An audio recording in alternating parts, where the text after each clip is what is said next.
आजम स्वाति की रिमांड में तोसी के बाद उनके बरखुरदार जो एक बैरिस्टर भी हैं, फौरी तौर पर उन्होंने मुलाकात की ख्वाहिश जाहिर की सीएम KPK गंडापुर साहब से। बिस्मिल्लाहिर्रहमानिर्रहीम, अस्सलाम वालेकुम, मैं हूं जमशेद खान। आज आपको एक बड़ी खबर सुनाने जा रहे हैं और वो ये है कि खैबर पुख्तनख्वा सीएम हाउस में किस बात पर हाथापाई होते होते रह गई। जी हाँ, यहाँ पर एक बड़ी अजीब खबर सामने आई है कि गुज़िश्ता रोज आजम स्वाति की रिमांड में तोसी के बाद उनके बरखुरदार जो एक बैरिस्टर भी हैं, फौरी तौर पर उन्होंने मुलाकात की ख्वाहिश जाहिर की सीएम KPK गंडापुर साहब से और उनको बड़े प्रोटोकॉल से लाया गया। यहाँ पर जो मोटरवे की जो यहाँ पर जो टूल प्लाजा है वहां से उनको लेकर जब यहाँ पर पहुंचाया गया सीएम हाउस पेशावर में, तो उसके बाद क्या हुआ वो एक बड़ी मजेदार सी सूरत हाल पैदा हुई। और वो ये है कि जब उनके बरखुरदार आजम स्वाति के पहुंचे वहां पर, तो उन्होंने इंतहाई एग्रेसिव जारहाना अंदाज में सीएम KPK को निशाना बनाते हुए कहा कि आप नहीं चाहते कि इमरान खान समेत मेरे वालिद और दीगर जो मरकजी कायदीन है वो जेल से बाहर आ सके। आपको अपनी मनमानी करने का पूरा मौका मिल रहा है। आप नहीं चाहते कि किसी तरीके से भी बाकी कायदीन जो है वो जेल से बाहर निकले, क्योंकि आप अपनी मनमानी कर रहे हो। सूबे को आपने बदतरीन हालात तक पहुंचा दिया है। यहाँ पर जो है हमारे जराए बताते हैं कि खैबर पुख्तनख्वा हाउस में बिल्कुल तवक्को नहीं थी गंडापुर साहब को कि वो इस इरादे से जो है आजम स्वाति के बेटे जो है वो आए हुए हैं। उसके साथ साथ आजम स्वाति के बेटा जो है, जो एक वकील भी हैं, उनके पास एक खत भी था और उस खत में भी जो है बताने वाले बताते हैं कि इंतहाई सख्त किस्म के अल्फाज जो मैं मुनासिब नहीं समझता कि यहाँ पर मैं आपको बताऊं, लेकिन उस खत में इंतहाई नामुनासिब किस्म के अल्फाज जो है सीएम KPK के लिए इस्तेमाल किए गए और उनको कहा गया कि जनाब साहब, आप बिल्कुल नहीं चाहते कि मरकजी कायदीन बाहर निकले, आप सिर्फ एक नंबर बनाने के लिए एक प्रोटेस्ट करते हैं। यहां पर हालत यह है कि सैकड़ों की तादाद में पाकिस्तान तहरीक इंसाफ के कारकुन जो है इस वक्त जेलों में मौजूद हैं। उनकी बात मैं नहीं कर रहा, जो मुख्तलिफ मतलब MPA सेनेटर्स रह चुके हैं और वो भी इस वक्त मुख्तलिफ केसेस में जो है वो यहाँ पर जेलों में बंद है।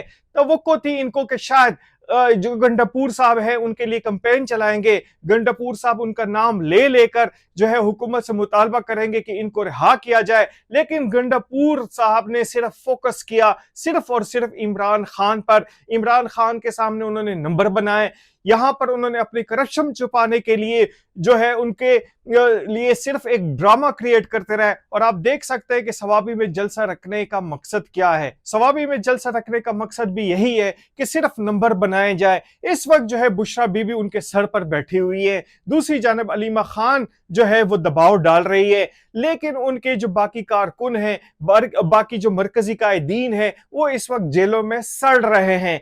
तो बात हो रही थी आजम स्वाति के बेटे सलमान स्वाति की कि उन्होंने किस तरह एक जारहाना अंदाज में उन्होंने अमीन गंडापुर से सवाल जवाब किए और उनसे पूछा कि क्या वजह है कि मेरे वाले साहब जो एक मरकजी कायद रह चुके हैं, जेल के अंदर है, आप उसका नाम तक लेना गवारा नहीं करते। इसी तरह शाह महमूद कुरैशी के बेटे ने भी यहाँ पर जो है काफी सारे तहफुजात का इजहार किया था। इससे हटकर कि एक जानिब तो ये हो रहा है, दूसरी जानिब यहाँ पर सूबे में प्राइमरी स्कूल टीचर्स और एलिमेंट्री स्कूल के जो टीचर हैं, जो 5 महीने से 6 महीने से जिनको तनख्वाहें नहीं मिली, उन्होंने प्रोटेस्ट किया। उसके साथ साथ कुछ उनकी प्रमोशंस का मसला था, तो गंडापुर साहब ने क्या किया कि उनकी लिस्टें बनानी शुरू कर दी और उन लिस्टों पर उन्होंने अहकामात दिए कि इनको फौरी तौर पर जो है मुअत्तल किया जाए, उनको नौकरियों से मुअत्तल करवाया जाए। दूसरी जानिब जिन्होंने दावा बोला, जिन्होंने वफाक के रिट को चैलेंज किया, उन मुलाजमीन को, सरकारी मुलाजमीन को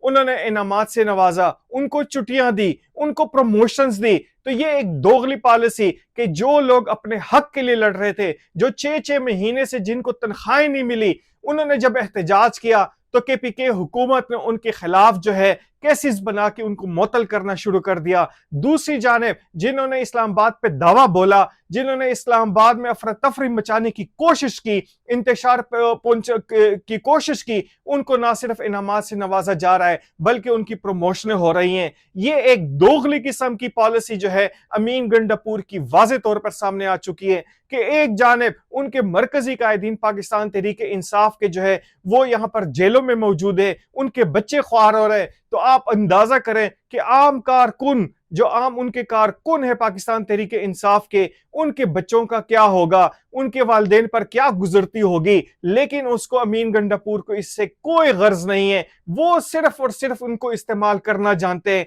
खूब इस्तेमाल करते हैं और टिश्यू पेपर की तरह फेंक देते हैं। अभी सवाबी जलसा भी कुछ इसी मकसद के लिए हो रहा है कि अपने नंबर जो है वो बनाए जाए।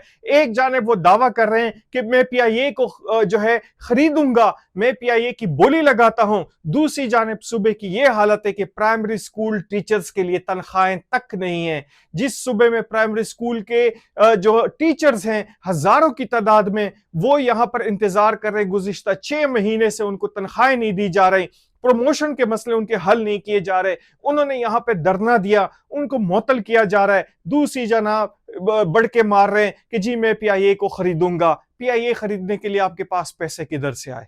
सूबा आपका अबतर सूरत हाल में है।